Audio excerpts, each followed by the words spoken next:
Hello बच्चों।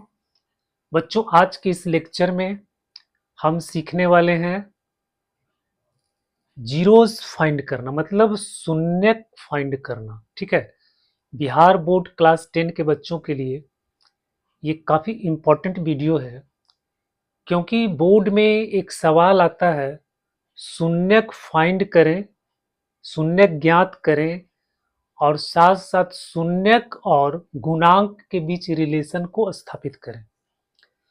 तो बहुत सारे बच्चों 90% बच्चों को शून्यक ज्ञात करना नहीं आता है। ठीक है। तो इस वीडियो से उनको बहुत फायदा होने वाला है। अगर उस वीडियो को आप 10 मिनट तक देख लो ध्यान से, आपको पूरा क्लियर हो जाएगा कि शून्यक कैसे फाइंड करते हैं।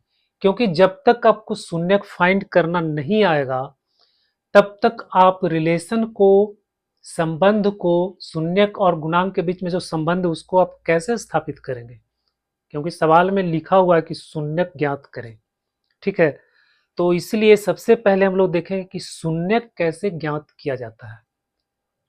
ठीक है। तो इस वीडियो को आप ध्यान से देखो।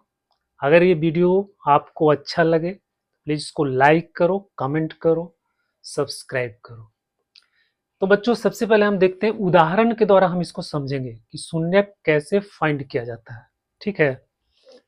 सवाल में देखो, शून्यक ज्ञात करना, शून्यक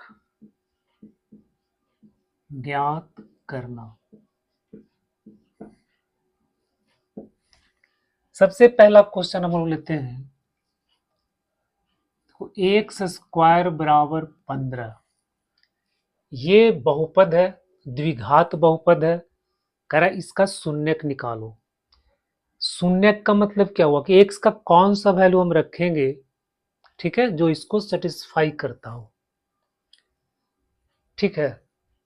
इसका मतलब देखो, ऐसे कभी कभी ये क्वेश्चन आपको ऐसे भी दे देगा, एक्स स्क्वायर माइनस 15 बराबर 0, ऐसे दे देगा। ठीक है। तब फिर हम अब इसका शून्य कैसे ज्ञात करेंगे। तो दोनों बच्चों दोनों सेम है। सवाल चाहे ऐसे दिया हो चाहे ऐसे दिया हो, दोनों आपका सेम ही है ना। तो हम 15 को जब इधर ले आएंगे तो x square minus 15 equal to 0 बन जाएगा। 15 को जब हम इधर ले आएंगे तो एक्स स्क्वायर बराबर 15 आ जाएगा। तो अगर आपको सवाल में ऐसे दिया हो एक्स स्क्वायर माइनस 15 बराबर 0, तो पहले आपको ऐसे लिखना है, 15 को आप राइट साइड में कर दो। ठीक है। 15 को यहाँ से राइट साइड में कर दो, और तो बन जाएगा एक्स स्क्वायर बराबर 15, और फिर यहाँ से आपको मिलेगा रूट प्लस माइनस रूट अंदर 15। ठीक है। तो 15 का तो यहाँ पे स्क्वायर रूट नहीं निकलेगा बच्चों। ठीक है। तो आंसर आपका हो गया रूट अंदर 15 और माइनस रूट अंदर 15। यही आपका शून्यक हो गया। ठीक है। यही आपका शून्यक हो गया। दूसरा क्वेश्चन मान लो कि दे दिया क्वेश्चन वाई स्क्वायर माइनस 4 बराबर 0। ठीक है। सेम क्वेश्चन है, तो क्या करेंगे, लिखेंगे वाई स्क्वायर इक्वल टू 4, फिर वाई बराबर क्या हो जाएगा, प्लस माइनस रूट अंदर 4, बच्चों हो जाएगा प्लस माइनस 2 बराबर हो गया 2 और माइनस 2। ठीक है। ये आपका शून्यक निकल गया, है ना। तो जब भी इस तरह का क्वेश्चन अगर आएगा जिसमें, इसमें देखो एक स्क्वायर का टर्म है लेकिन एक्स का टर्म इसमें नहीं है, कि बहुपद इस तरह से होता है x square plus b x plus c. ठीक है। इस फॉर्म में ये नहीं है, इसमें ये मिडिल टर्म आपका एब्सेंट है। मिडिल टर्म इसमें नहीं है, सिर्फ ये फर्स्ट टर्म है और ये थर्ड टर्म है ना। तो जब ये वाला टर्म बीच वाला नहीं है, तो आपको इसी तरह से सवाल को बनाना है। तो बच्चों ये शून्यक निकल गया।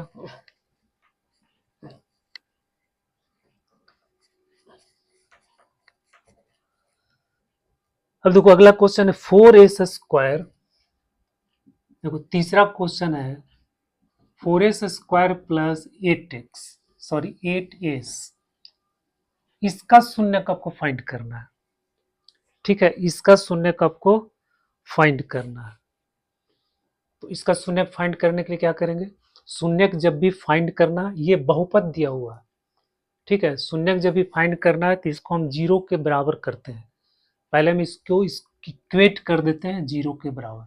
ठीक है, तो इतना बराबर मान लो 0।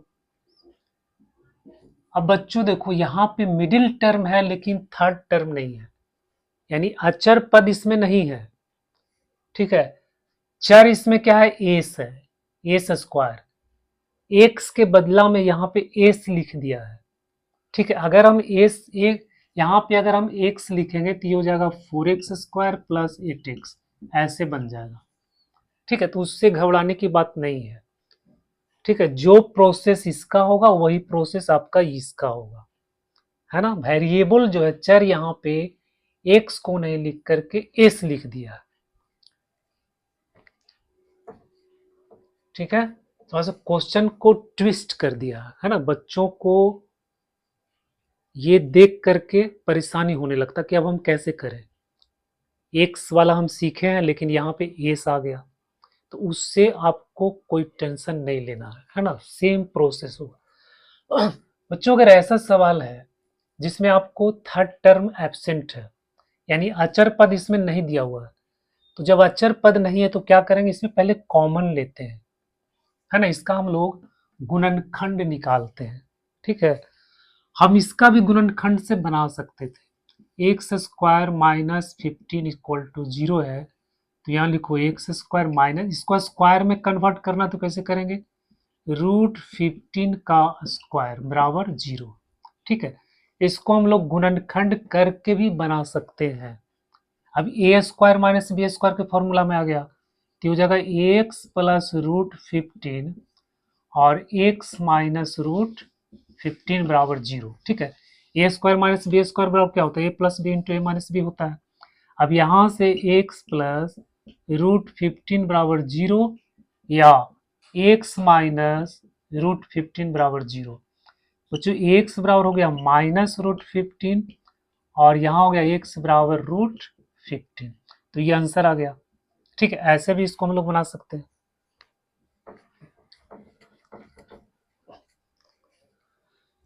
तो चलिए इसको हम लोग पहले फैक्टराइज करते हैं, गुणनखंड निकालते हैं। तो ऐसा एक्सप्रेशन का गुणनखंड निकालने के लिए क्या करेंगे, इसमें जो कॉमन है उसको बाहर निकालो, 4s बाहर हो जाएगा, यहाँ बच गया आपको s, यहाँ बच गया आपको 2 इक्वल टू 0। ठीक है, ये आपका गुणनखंड हो गया 4s इंटू एस प्लस 2।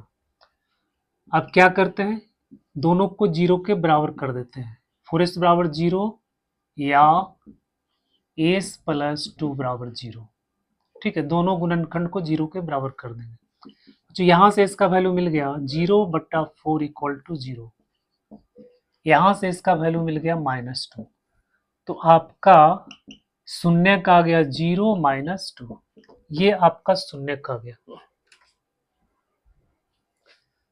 ठीक है, अब देखो question number 4, correct 2x square minus 8x, 2x square minus 8x plus 6, इसका निकालना है, इसका शून्यक निकालना है।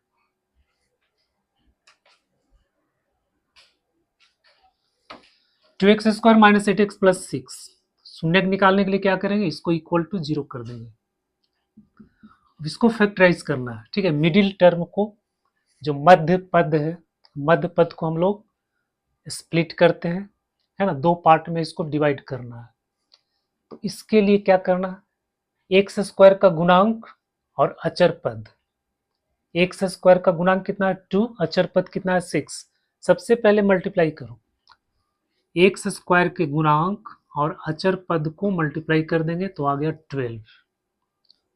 ठीक है, सबसे पहला स्टेप है एक्स स्क्वायर का गुणांक और ये अचर पद, इसको मल्टीप्लाई करना, तो 2 और 6 12 आ गया। 12 का फैक्टर निकालो, गुणनखंड, यह जाएगा 2 6 2 3 3 1, 12 का फैक्टर आ गया 2 इंटू 2 इंटू 3। अब बच्चों क्या है कि ये आपका यहाँ साइन प्लस है।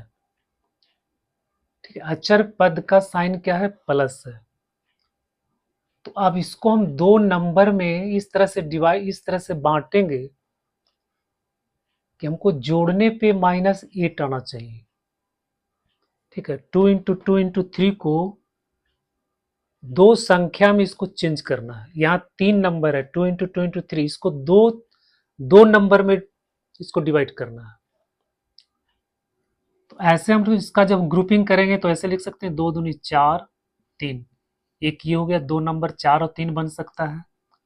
दूसरा आपको बनेगा 2 और 6, ये 2 6 का ग्रुप हो गया। ठीक है, अब यहाँ पे देखते हैं और भी कोई बनेगा, नहीं बनेगा। 2 और 6 बनेगा, 4 और 3 बनेगा। अब देखना है कि जोड़ने पे -8 आना चाहिए। तो 6 और 2 को अगर जोड़ेंगे तो 8 आ रहा है, 4 और 3 को जोड़ेंगे तो 7 आ रहा है। मतलब ये आपका नहीं होगा, 4 और 3 हम नहीं ले सकते हैं, है ना। हमको लेना है 2 और 6।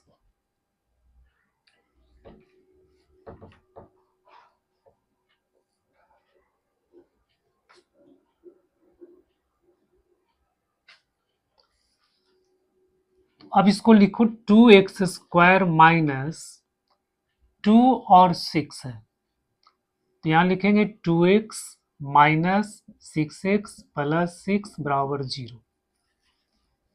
8 को इस तरह से तोड़ कर लिखना है दो पार्ट में। 8 को अब हम लिखेंगे -2x, -8 को लिखेंगे -2x - 6x, क्योंकि दो जोड़ने पे माइनस आना चाहिए, तो ये भी माइनस होगा, ये भी माइनस होगा। ठीक है, तो 6 और 2 8 आ गया, और दोनों को मल्टीप्लाई कर देंगे तो आपको 12 आ गया। तो ये तरीका है इसका। अगर यहाँ पे प्लस है तो जोड़ने पे इतना आना चाहिए, अगर यहाँ पे माइनस है, अचर पद का साइन अगर माइनस है तो घटाने पे इतना आना चाहिए। अचर पद का साइन अगर प्लस है तो जोड़ने पर इतना आना चाहिए। ठीक है, दो नंबर जो यहाँ पर हम लेंगे वो इसके अनुसार लेना है।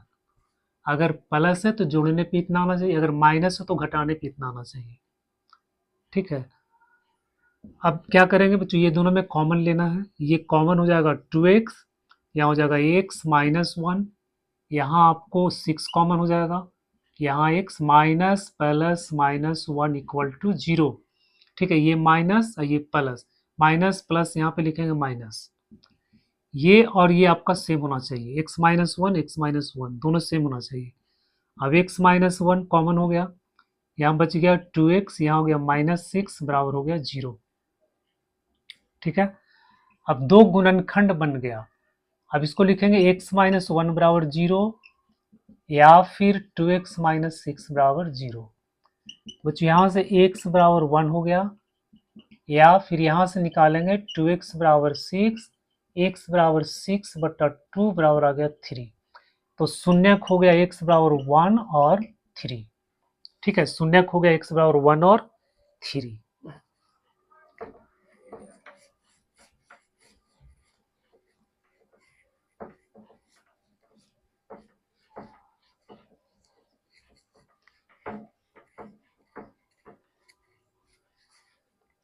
अगला क्वेश्चन है y² 3y² प्लस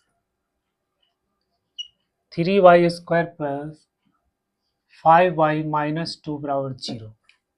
बच्चों ये सवाल है, इसका आपको शून्यक ज्ञात करना है। ठीक है, सवाल ये है, बहुपद दिया हुआ है, शून्यक ज्ञात करना है, तो हम इसको 0 के बराबर कर देंगे। अब पहला स्टेप क्या है, ये y² का गुणांक 3 और ये अचर पद, ये दोनों को मल्टीप्लाई करना है। ठीक है, 3 × 2, ये आपका आ जाएगा 6। 6 का जब हम फैक्टर निकालेंगे, गुणनखंड निकालेंगे, तो 3 × 2 ही आएगा, है ना, 3 × 2 आएगा। अब बच्चों देखो यहाँ पे माइनस है। ठीक, तो जो माइनस है तो घटाने पे आपको यहाँ पे 5 आना चाहिए, +5। ये दो नंबर इस तरह से हम सिलेक्ट करेंगे, दो गुणनखंड, 6 का 2 गुणनखंड इस तरह से करना है कि दोनों को घटाने पर +5 आना चाहिए। तो अगर हम 3 2 लेते हैं तो 3 में से 2 घटाएंगे तो 5 आएगा। 3 में से 2 घटाएंगे तो 5 आएगा।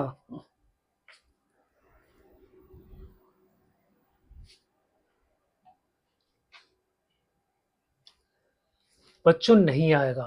तो अब क्या करेंगे? अब हम क्या करेंगे?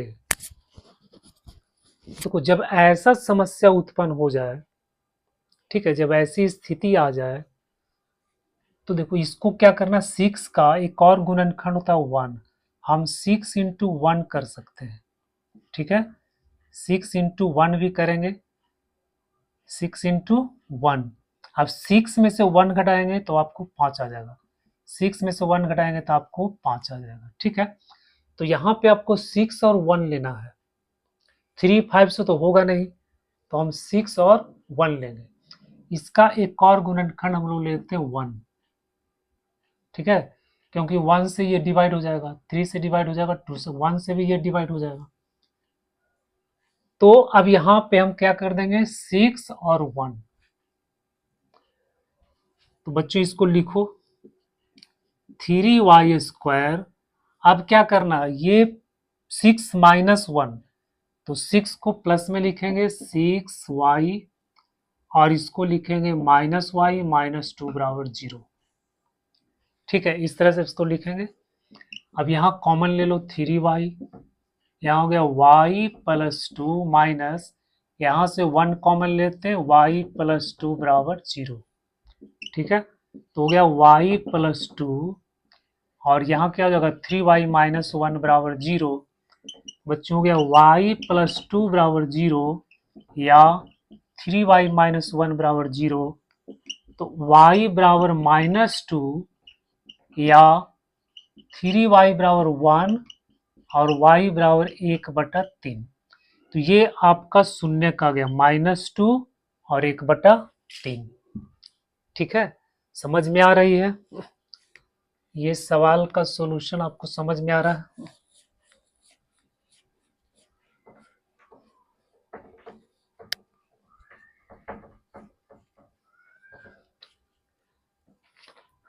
अगला क्वेश्चन देखते हैं।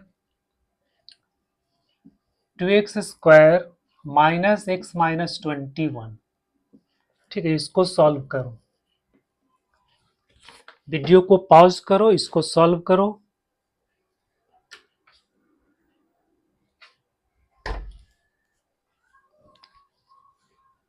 बच्चों इसको क्या करेंगे, 0 के बराबर कर देंगे। ठीक है, फिर 21 और 2 को मल्टीप्लाई करना है, 21 इंटू 2 तो हो जाएगा 42। ठीक है, यहाँ साइन पे ध्यान नहीं देना, सिर्फ 2 और 21 को मल्टीप्लाई करो, यहाँ आ गया 42। 42 का गुणनखंड निकालो, अभाज्य गुणनखंड। ठीक है, 2 हो गया, 21 हो गया, 3 हो गया, 7 हो गया, 7 हो गया, 1 हो गया, तो हो गया 2 इंटू 3 इंटू 7, 3 नंबर आ गया। ठीक है, हमको चाहिए 2। अब यहाँ पे माइनस है, तो इसमें से 2 नंबर आपको इस तरह से लेना है। 2 नंबर का मतलब है कि इसको 2 नंबर में बदलना है। जैसे 3 दूनी 6 और 7, 6 गुने 7 हो गया, या फिर ये 2 और 7 21 ऐसे ले सकते हैं, या फिर 3 गुने 14 ऐसे ले सकते हैं। इस तरह से आपको ग्रुपिंग करना है, 2 नंबर बनाना है। ठीक है, अब इसमें आपको देखना है कि किस नंबर को किस नंबर में घटाएंगे कि यहाँ पे -1 आएगा। तो कोई 21 में 2 घटाएंगे तो नहीं आएगा, 14 में 3 घटाएंगे नहीं आएगा, 7 में 6 घटाएंगे तो 1 आ जाएगा। तो हम ये नंबर को लेंगे। ठीक है, ये सबको नहीं लेना है। ठीक है, तो 7 में से 6 गया 1। कुछ यहाँ पे लिखो 2x² माइनस, अब यहाँ पे माइनस लाना है तो 6 में से 7 घटाएंगे, तो प्लस 6x - 7x - 21 बराबर 0। बच्चों यहाँ से 2x कॉमन ले लेते हैं, ये हो गया एक्स प्लस थ्री, यहाँ से 7 कॉमन हो गया, एक्स प्लस थ्री बराबर 0 आ गया। अब हो गया एक्स प्लस थ्री और इंटू 2x माइनस 7 बराबर 0। बच्चों हो गया एक्स प्लस थ्री बराबर 0 और 2x माइनस 7 बराबर 0। तो x बराबर हो गया -3 और 2x बराबर आ गया 7, x बराबर आ गया 7/2। ये आपका शून्यक निकल गया। ठीक है बच्चों, तो मेरे ख्याल से आप सबको ये समझ में आ गया होगा कि शून्यक किस तरह से निकाला जाता है। ठीक है, और जब तक ये आपको नहीं आएगा निकालने के लिए, आप उस क्वेश्चन को नहीं सोल्व कर सकते हैं, उस क्वेश्चन को आप नहीं सोल्व कर सकते हैं।